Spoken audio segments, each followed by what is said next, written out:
Freddie Mercury, nascido Farrokh Bulsara, Cidade de Pedra, 5 de setembro de 1946, Londres, 24 de novembro de 1991, foi um cantor, pianista e compositor britânico, conhecido pelo seu trabalho com a banda britânica de rock Queen, que integrou como vocalista de 1970 até o ano de sua morte, 1991. É considerado como um dos melhores cantores de todos os tempos. Freddie tornou-se conhecido pelo seu poderoso tom de voz e pelos seus desempenhos enérgicos que envolviam uma interação com a plateia, tendo sido também considerado como um dos maiores artistas de todos os tempos. Como compositor, Mercury criou a maioria dos grandes sucessos do Queen, como We Are the Champions, Love of My Life, Killer Queen, Crazy Little Thing Called Love, Bohemian Rhapsody, Somebody to Love e Don't Stop Me Now.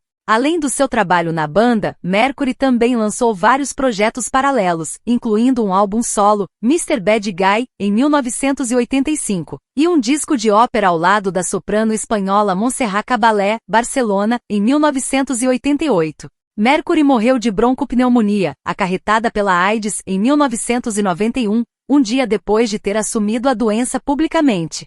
Seu trabalho com o Queen ainda lhe gera reconhecimento até os dias de hoje. Mercury é citado como principal influência de muitos outros cantores e bandas. Em 2006, ele foi nomeado a maior celebridade africana de todos os tempos e também eleito o maior líder de banda da história numa votação pública organizada pela MTV americana. Em 2008, ele ficou na 18ª posição na lista dos 100 maiores cantores de todos os tempos da revista Rolling Stone, e no ano seguinte a Classic Rock o nomeou o maior vocalista de rock and roll. Com Queen, Mercury já vendeu mais de 150 milhões de discos em todo o mundo.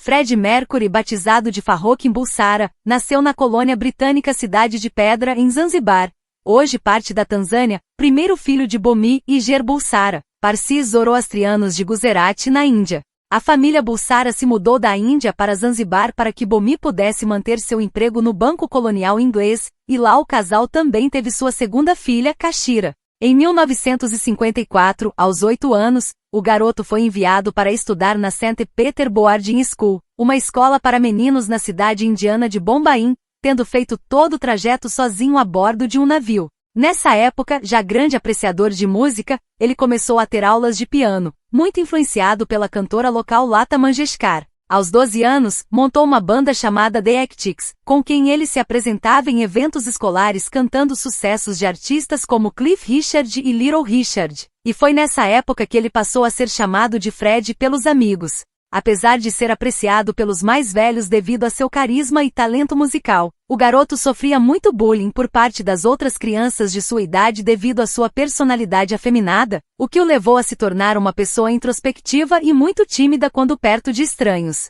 Quando mais velho, Fred passou a morar na casa de sua avó, mas continuou frequentando o mesmo colégio até o fim do curso, voltando para a casa de seus pais em seguida. Quando Fred tinha 17 anos, a família Bulsara, assustada com a Revolução Civil de Zanzibar de 1964, mudou-se para a capital inglesa, Londres, onde ele passou a estudar arte na Escola Politécnica Slevort, posteriormente ganhando seu diploma como designer gráfico através da Yale Art College. Após sua graduação, Fred foi trabalhar como vendedor de roupas no famoso mercado Kensington, ao lado de sua então namorada Mary Austin, e também foi atendente no aeroporto Heathrow por um breve tempo. Em 1969, Fred iniciou a banda Ibex, depois nomeada Wreckage, mas que não durou muito tempo, depois integrando o grupo Sour Milk Sea. Em abril de 1970, Fred se juntou ao guitarrista Brian May e ao baterista Roger Taylor no trio Smile, cujo nome foi alterado para Queen, e nessa época Fred adotou a alcunha Mercury como sobrenome artístico, baseado na letra de uma de suas primeiras canções, chamada de My Fairy King. Mercury era bissexual não assumido, embora seja costumeiramente descrito como totalmente gay. Em dezembro de 1974, quando perguntado diretamente sobre sua sexualidade por um repórter do jornal NME, Mercury respondeu que houve uma época em que ele era jovem e desprotegido, e que teve sua cota de humilhações escolares, deixando implícito que ser gay o levou a ser discriminado por seus colegas de escola. Raramente Fred falava sobre sua vida particular para a imprensa, e sua família e amigos seguiam a mesma linha, mas sua irmã, Kashira, disse a uma rede de televisão britânica que o cantor jamais falou sobre sua homossexualidade diante da família, mas que todos sabiam, e isso nunca os havia incomodado. No início dos anos 70, Fred iniciou um relacionamento com a vendedora de roupas Mary Austin, que ele conheceu através de Brian May, que se estendeu durante anos.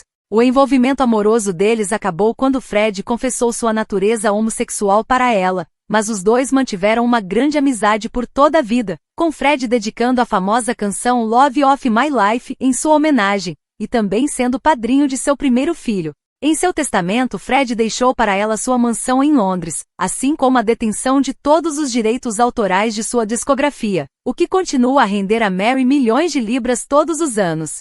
A moça ainda vive com sua família na casa de Fred. No fim dos anos 70, o cantor também teve um relacionamento sério com o executivo da Elektra Records, que durou cerca de um ano. Pouco tempo depois, o cantor se envolveu com a atriz austríaca Barbara Valentin, que inclusive foi uma das figurantes no videoclipe da canção It's a Hard Life, e em 1985 iniciou outro sério romance com o cabeleireiro Jim Hutton, com quem Fred viveu até o fim de sua vida. Hutton não deixou Mercury durante sua doença e estava ao lado dele na cama quando o cantor morreu. Jim morreu vítima de câncer em 2010. Muitos dos meus amantes me perguntam por que eles não podem substituir Mary, mas é simplesmente impossível. Mary é minha única amiga, e eu não quero mais ninguém. Para mim é como um casamento. Nós acreditamos um no outro, e é o suficiente para mim. Em outubro de 1986, a imprensa britânica começou a noticiar que Mercury havia sido diagnosticado como portador do vírus HIV por uma clínica da rua Harley. Uma repórter do The Sun perguntou ao cantor a respeito do assunto quando ele desembarcou em um aeroporto voltando de uma viagem ao Japão, e ele negou o boato. De acordo com o parceiro de Fred, Jim Hutton, o cantor foi diagnosticado soro positivo em abril de 1987, mas decidiu negar todos os boatos sempre que questionado. No entanto, a saúde física de Fred se deteriorou rapidamente, e ele começou a aparecer em público cada vez mais magro e pálido, o que levou a imprensa a publicar centenas de artigos especulando sobre o assunto. Nessa época, o Queen havia se aposentado dos palcos devido à condição do vocalista, e em 18 de fevereiro de 1990, quando o Queen foi homenageado no Brit Awards em Londres, recebendo uma condecoração por sua contribuição à música britânica, Fred compareceu ao lado da banda, mas não falou praticamente nada. Brian fez o discurso, exceto um obrigado, boa noite, o que apenas alimentou os rumores. Naquela altura, para o grande público, já era uma certeza que o cantor era de fato soro positivo, e o Brit Awards foi sua última aparição pública. Em 1991, totalmente recluso, Fred era vítima constante do assédio de repórteres, que cercavam sua casa e não iam embora durante dias para conseguir uma foto sua, que estava com uma horrível aparência devido à sua doença. Uma foto do rosto de Fred, magro e com manchas negras, estampou uma edição do The Sun na matéria "É oficial, Fred está gravemente doente", que foi a edição de jornal mais vendida no ano no Reino Unido. Apesar de não poder se apresentar ao vivo, Fred continuou a trabalhar com a banda até o fim. Depois de descobrir sua doença, o cantor lançou um disco de ópera e também lançou mais 2 álbuns com a banda, e continuou a gravar videoclipes com o grupo. O vídeo de These Are the Days of Our Lives, gravado em maio de 1991, foi o último trabalho de Fred em frente às câmeras. Para esconder as horríveis manchas que tinha na pele, ele teve de passar horas se maquiando, e o vídeo teve de ser lançado em preto e branco para esconder sua aparência. Em junho de 1991, Fred continuou a gravar vocais para novas músicas do Queen para que a banda as terminasse depois, pois ele sabia que não sobreviveria por muito tempo, mas um certo dia teve de irremediavelmente abandonar os estúdios por não ter mais forças nem para se manter em pé. Essas canções foram posteriormente lançadas no álbum póstumo Made in Heaven em 1995. Em seus últimos dias, Fred perdeu a visão e não conseguia sair da cama, por isso decidiu parar de tomar sua medicação em 10 de novembro de 1991, e passou a esperar pela morte. Em 22 de novembro, Fred chamou o empresário do Queen, G. Beat, e pediu que ele fizesse um comunicado à imprensa para divulgar sua doença, que foi lançado no dia seguinte. Cerca de 24 horas após o comunicado ser feito, durante a noite, Mercury morreu de broncopneumonia, acarretada pela AIDS. Seu funeral ocorreu em Londres 3 dias depois, assistido por 35 pessoas, incluindo a família de Fred, os membros e o empresário do Queen, Mary Austin, Jim Hutton e poucas outras pessoas. O corpo do cantor foi cremado no cemitério de Kensal Green, e suas cinzas foram entregues a Mary Austin e apenas ela, Jim Hutton. A família do cantor e os membros do Queen sabem onde as cinzas foram depositadas, e nunca revelaram seu paradeiro. Seguindo a enorme comoção da mídia nas últimas 2 semanas, eu gostaria de confirmar que fui testado como soro positivo e tenho AIDS. Eu senti que era melhor manter isso privado até agora para proteger a mim e aqueles ao meu redor. No entanto, chegou a hora de meus amigos e meus fãs saberem a verdade, e espero que todos se juntem a mim e aos meus médicos na luta contra essa terrível doença. Minha privacidade sempre foi importante para mim e sou famoso por minha falta de entrevistas. Por favor, entendam que essa política continuará. Posteriormente, Peter Frestone, assistente e amigo próximo de Fred, revelou que a decisão do cantor de revelar sua doença permitiu que ele partisse em paz, sem ter segredos a esconder sobre sua condição. Fred Mercury e a família eram seguidores da religião zoroastriana e, de acordo com as suas crenças, a maior parte dos seus bens foram queimados após a sua morte, exceto a sua coleção de selos que está atualmente no Museu Postal em Londres. Uma das razões pelas quais pensamos que a coleção não foi destruída foi porque os selos tinham vindo originalmente do seu pai. Os selos não foram recolhidos na forma típica, o cantor encomendava os selos com base nas suas cores e padrões. Mercury se tornou mundialmente famoso como vocalista da banda de hard rock Queen, que ele formou ao lado do guitarrista Brian May e do baterista Roger Taylor em 1971 sob o nome Smile, com o nome Queen, sendo adotado logo depois do recrutamento do baixista John Deacon. Os primeiros álbuns da banda, Queen e Queen 2, tiveram uma recepção mais limitada ao Reino Unido, e o grupo conseguiu certa projeção mundial com o disco Sheer Heart Attack, com a conhecida canção Killer Queen, mas foi em 1975 que a banda atingiu o estrelato com o álbum A Night at the Opera, com sucessos como Love of My Life e You're My Best Friend, mas principalmente com a canção Bohemian Rhapsody, um grande clássico na qual Mercury fundiu rock and roll com a ópera e criou aquela que é, até hoje, considerada uma das maiores gravações musicais da história. O Queen seguiu lançando discos muito bem vendidos e realizando grandes turnês mundiais. Em 1976, foi lançado o álbum A Day at the Races, com as canções mais famosas Somebody to Love e Tie Your Mother Down. E em 1977 saiu News of the World, que trouxe os 2 maiores hinos do grupo, We Will Rock You e We Are the Champions.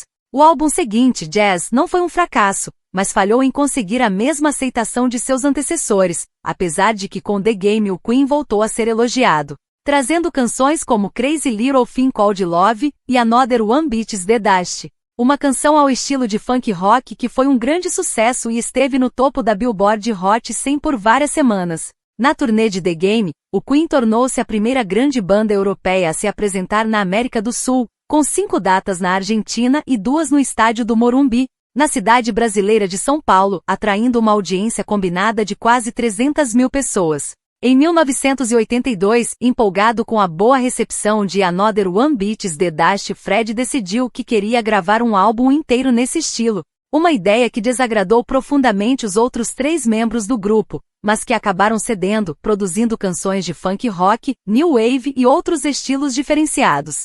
O álbum em questão, Hot Space, se tornou o único grande fiasco do grupo, desagradando profundamente os fãs e recebendo uma péssima avaliação da crítica, sendo, até hoje, considerado uma dos piores álbuns já lançado por uma banda. O fracasso do disco causou muitos problemas no grupo, que se separou momentaneamente, reunindo-se mais tarde para gravar um novo disco, voltando ao seu estilo habitual. O álbum The Works permitiu que a banda recuperasse sua popularidade, trazendo grandes sucessos como You Want to Break Free Radio GAGA e Hammer to Fall. Na turnê do disco, a banda voltou ao Brasil como atração principal da primeira edição do Festival Rock in Rio, na cidade do Rio de Janeiro em 1985, se apresentando em 2 noites para uma audiência combinada de cerca de 600 mil pessoas. O comportamento de Fred Mercury foi criticado nos bastidores. Fred não quis interagir com os artistas brasileiros e quebrou o camarim após o show. Mais tarde naquele ano, a banda realizou uma de suas mais famosas apresentações, como atração principal do festival beneficente britânico Live Aid no estádio de Wembley. Com um público pagante de aproximadamente 74 mil pessoas no estádio e 1,9 bilhão de espectadores nas televisões de 72 países espalhados pelo mundo, e é, até hoje, considerada pela crítica a maior apresentação de um grupo de rock já feita. Nesse mesmo ano, Fred lançou seu álbum solo, Mr. Bad Guy, que teve vendas modestas, mas gerou alguns sucessos como Living on My Own e You Was Born to Love You. Em 1986, com sua popularidade altamente renovada, o Queen lançou o disco A Kind of Magic, que foi um grande sucesso, e realizou uma turnê de estádios pela Europa com uma produção e recepção nunca vista antes. Com 2 concertos no estádio de Wembley que foram gravados e lançados em vários formatos posteriormente. Em 1987, Fred descobriu ser portador do vírus da AIDS, e sua saúde física se deteriorou rapidamente, por isso o Queen se aposentou dos palcos. Sendo que o concerto final da Magic Tour em Knebworth, no dia 8 de agosto de 1986, foi o último momento de Fred no palco. Trabalhando apenas no estúdio, o grupo lançou The Miracle em 1989, e no ano anterior, Fred voltou a inovar sua carreira ao lançar o disco Barcelona, um projeto de música clássica ao lado da soprano espanhola Montserrat Caballé. Em 1991, o Queen lançou o álbum Innuendo, que foi um grande sucesso comercial, e mesmo estando com sua saúde extremamente debilitada, Fred continuou a trabalhar exaustivamente, tanto que após menos de um mês, ele já estava em estúdio gravando vocais para um disco novo do grupo. O cantor, que morreu nesse mesmo ano, já sabia que não sobreviveria por muito tempo, por isso gravou todos os vocais antecipadamente para que a banda concluísse o trabalho mais tarde. Em 1992, os 3 integrantes remanescentes do Queen organizaram um grande concerto em homenagem a Fred, o The Freddie Mercury Tribute Concert, no estádio de Wembley, que teve a participação de muitas das maiores bandas da história, como Led Zeppelin, Guns N' Roses, Metallica, U2, e muitas outras.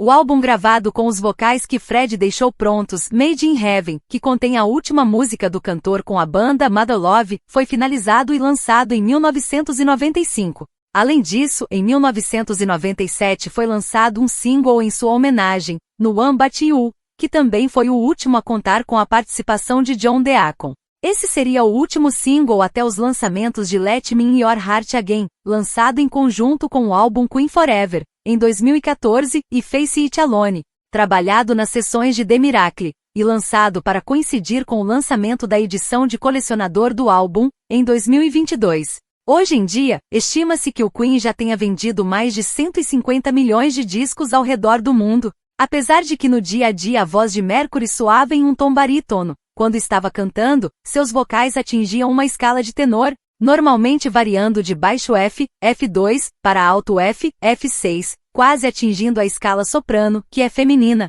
David Brett, um conceituado crítico, descreveu a voz do cantor como indo de um típico grunhido gutural de rock para um vibrante som tenor, logo atingindo um tom alto. Perfeito e cristalino no ápice, a soprano Montserrat Caballé, com quem Fred gravou um álbum, declarou que a diferença entre ele e outros cantores é que ele estava realmente vendendo a voz. A soprano completou dizendo que sua técnica era impressionante. Sem problemas de sincronia, ele cantava com um grande senso de ritmo, capaz de mudar facilmente de uma escala para outra. Sua pronúncia era sutil, doce e também poderosa, ele era capaz de encontrar o tom certo para cada palavra. Além de cantar, Fred também tinha uma grande versatilidade artística, sendo capaz de tocar vários instrumentos, sendo também o pianista do Queen. O cantor começou a ter aulas de piano aos 9 anos na Índia, e depois de se mudar para Londres, foi treinado na guitarra e no violão, tendo tocado esses instrumentos em várias canções do Queen, e apesar de também ter grande habilidade para tocar teclado, o cantor não gostava desse instrumento por isso. Alguém de fora do Queen sempre era convidado para tocá-lo nos discos do grupo, como Fred Mandel e Mike Moran. Nos concertos do Queen, Fred executava ao vivo todas as partes de piano, e após 1980, quando foi lançada a canção Crazy Little Thing Called Love, Fred passou a executá-la ao vivo tocando violão, e depois tocando guitarra ao lado de Brian May. Apesar de sempre ter tido uma mente aberta com relação a novas tecnologias, e ter aprovado o uso de sintetizadores em vários discos do Queen, Fred costumava ter aversão a pianos elétricos por achar o som deles artificial, tanto que em 1975, O cantor se recusou a tocar um piano Wurlitzer na canção You're My Best Friend, de John Deacon, levando o próprio John a ter que gravá-lo. No Queen, Mercury era o principal compositor ao lado de Brian May, com Roger Taylor e John Deacon tendo um papel geralmente menor.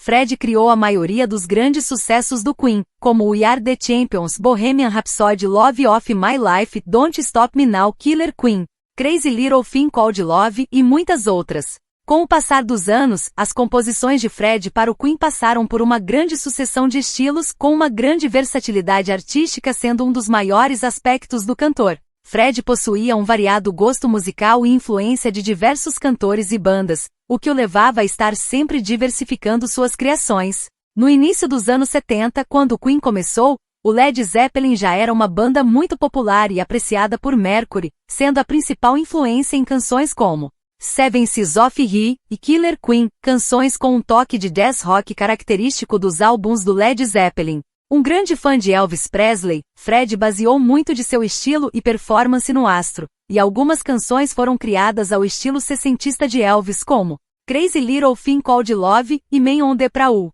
No entanto, a tradicional música clássica e o canto gospel, com os quais Fred teve muito contato enquanto crescia, sempre foram suas principais fundações. Com muitos sucessos do Queen trazendo vocais agudos e uma forte presença de piano e coros de fundo, como é o caso de Somebody to Love, composta como se fosse um hino gospel, e It's a Hard Life, que abre com uma área da ópera Pagliacci de Ruggero Leocavallo. O psicodelismo dos anos 70, popularizado pelo Pink Floyd, também teve grande impacto sobre Fred, principalmente em canções como Get Down, Make Love e My Melancholy Blues.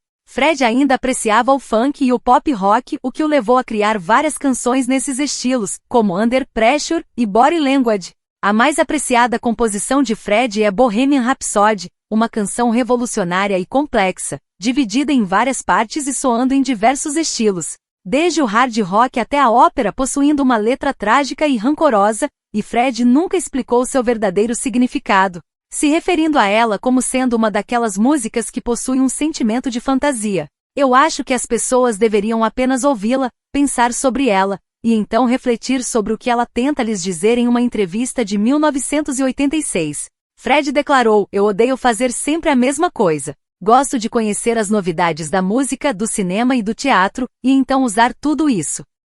Durante sua carreira com Queen, Mercury realizou mais de 700 concertos ao redor do mundo em 15 anos em todos os continentes, exceto a Antártica. O Queen foi a primeira banda europeia a fazer turnês na América do Sul, com datas na Argentina, Brasil e Venezuela. E também foi o primeiro grupo a se apresentar na África do Sul, um acontecimento que causou polêmica, pois naquela época se apresentar na África significava, aos olhos da política, que o indivíduo apoiava o apartheid e separatismo racial, acusações que foram recebidas como piada pelo grupo. O Queen se tornou célebre por esses e outros feitos, na época, únicos, como se apresentar para cerca de 600 mil pessoas no Rock in Rio de 1985, e também ter realizado um concerto para 80 mil pessoas na Hungria em 1986. A performance mais célebre de Fred aconteceu no evento beneficente Live Aid em 1985, quando 72 mil pessoas no estádio de Wembley cantaram e bateram palmas juntas sob o comando do cantor,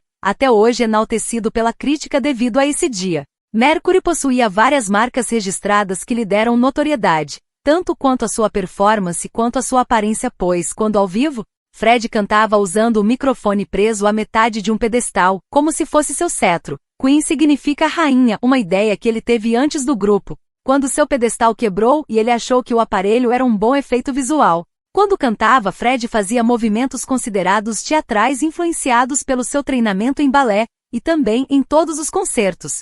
Fred envolvia a plateia em uma sequência conhecida como chamada e resposta, na qual ele executava algumas notas vocais, em seguida, a plateia as imitava, permitindo que até as multidões em grandes estádios tomassem parte. Fred também costumava permitir que o público cantasse partes de várias canções, principalmente a versão acústica de Love of My Life. E também comandava acenos e palmas sincronizadas em canções como We Will Rock You e Rádio GAGA. Nos anos 70, Fred tinha cabelo comprido e usava uma característica roupa quadriculada. Mas a partir dos anos 80 passou a exibir um cabelo mais curto e deixou o bigode crescer, o que se tornou outro de seus símbolos.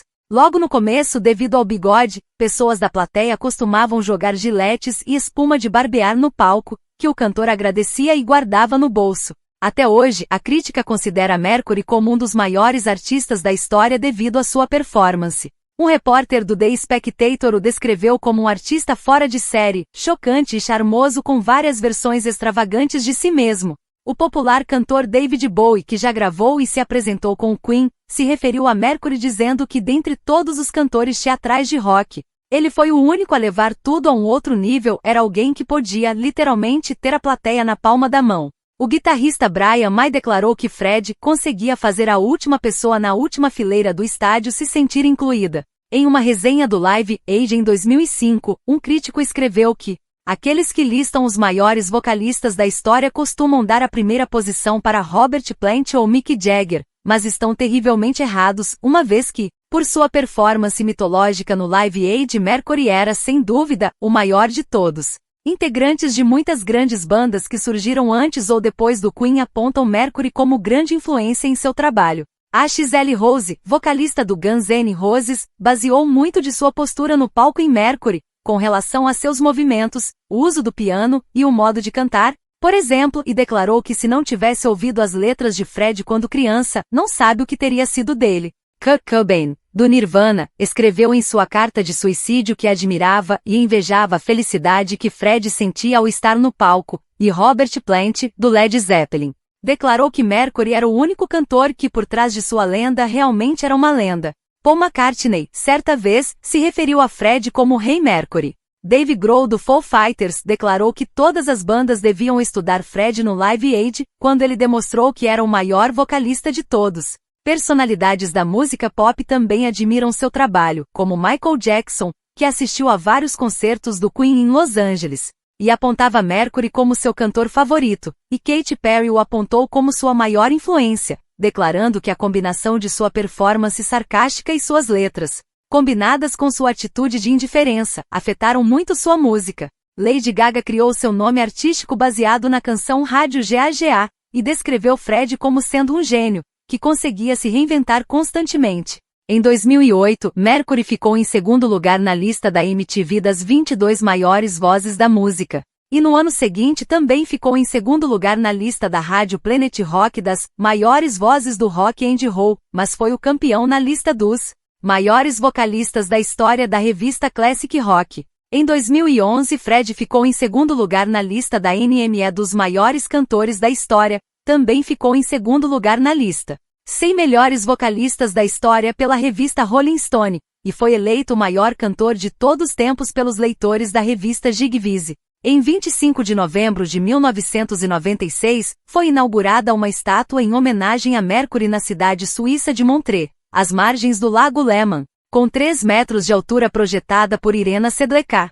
A cerimônia foi assistida por Brian May, Roger Taylor, Montserrat Caballé e o pai de Fred, assim como por milhares de pessoas. A partir de 2003, fãs de várias partes da Europa começaram a se reunir anualmente em frente à estátua de Montreux para prestar tributo ao cantor, com a banda Bear Park and Colliere apresentando canções do Queen. Em 1999, a Royal Mail imprimiu uma série de selos nacionais com o rosto de Fred como sinal de respeito. Em 2009, uma estrela foi colocada em uma calçada de Londres no local em que a família de Fred desembarcou na cidade em 1964, em uma cerimônia assistida por Brian May e pela mãe do cantor. A partir de 2009, uma compilação de vídeos em sua homenagem passou a ser exibida toda semana em um telão em frente ao Fremont Street Experience, um dos maiores cassinos de Las Vegas. No mesmo ano foi inaugurada uma estátua de Mercury em frente ao Teatro Playhouse na cidade escocesa de Edimburgo. Outra grande estátua está localizada em frente ao Teatro Dominion de Londres,